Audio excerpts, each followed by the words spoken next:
Hi, welcome to Psych 150. I'm going to try and give you a big picture overview of how to approach working in your groups and focusing your topic. So I'm going to start by presenting a little PowerPoint and walking us through this. Let's see if I can get back to the beginning of my PowerPoint and share it with y'all. Okay, so we've got my PowerPoint content here, focusing your group project. So here we are, and we want to start with the first step. And so I've outlined some steps. I'm not sure this is the only way to do it, but this is the way I think about it. So form your group. You have to get a group that you're going to work together with. And we're doing that right now. Many of you have your group. There's still some groups I'm going to help with shaping. And then the next thing is you identify a reasonable focus for your group to work with. We're calling that the research topic. Then each member in the group is going to have a chapter that they work with to address that overarching topic, that focus, that research topic.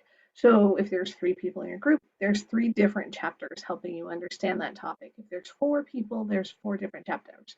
And then that individual with that chapter, each of those people find a topic within the chapter that helps them.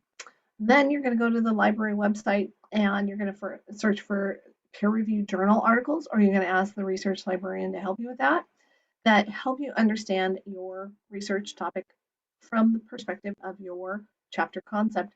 And then you're going to select 2 that are your favorite articles, and you're going to, let's go to the next slide, summarize the article information and the conclusions from the article.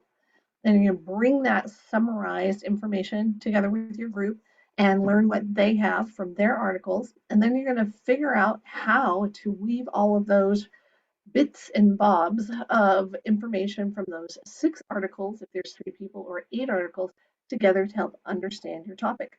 Then you're going to transfer all of that information into the format called the group research proposal. There's information, a rubric that will help you with that.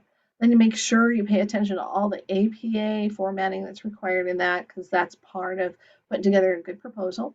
And that gets submitted by the 13th of March, just 1 per group. That is a big deal and a big part of your grade, so make sure you're paying attention to that.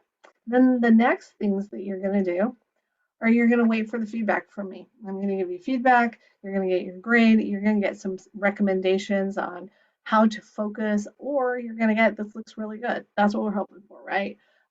If you do a real great job on your proposal, you don't have much left on this project. If you didn't do as well, you're going to get feedback, and you're going to use that feedback to make all the updates on that information.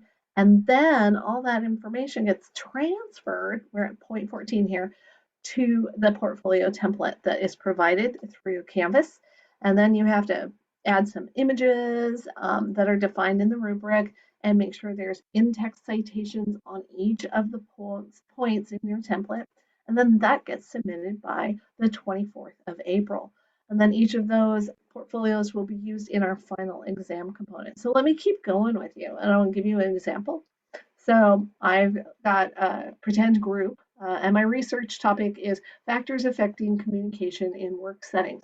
It turns out this is not a great research topic, but we'll use it for the example. So factors affecting communication in work settings.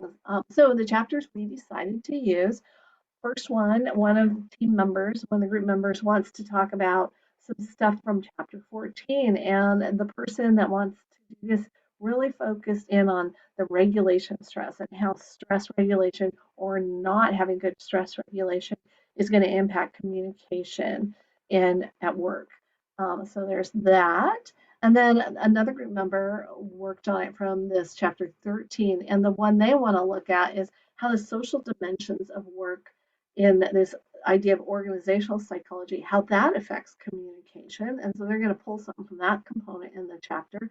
Another person is coming from chapter 10, and they want to look at how emotions are part of the influence for communication in group work. And then my chapter, I'm going to pull from the chapter 4, and I want to look at how substance use or abuse, something related to that, come into understanding how communication happens. So then we're going to go to the library and find some articles. So here's Rome. I went to the library and I needed help and I didn't find any good articles. And so that's the moment when you might need to go and ask the librarian, help me focus a little bit, maybe even talk to your group mates about what could I do to ask something. I started with substance use and group communication, and it really didn't give me what I was looking for. So, what I would probably move into is searching communication in groups and impact of different drug use or alcohol or anything related to substance use components. And maybe that would get me some of that. I remember some episodes from Friends. I don't know if you have ever seen that television show, but there was some stuff when there was some smoking and the people had to go outside because smokers weren't allowed indoors.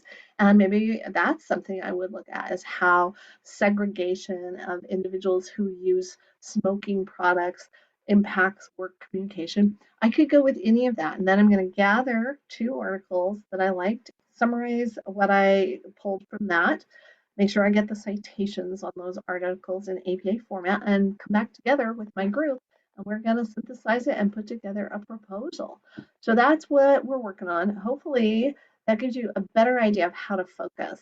I want to be available to help you, and so does our librarian. Please let me know if you still have questions.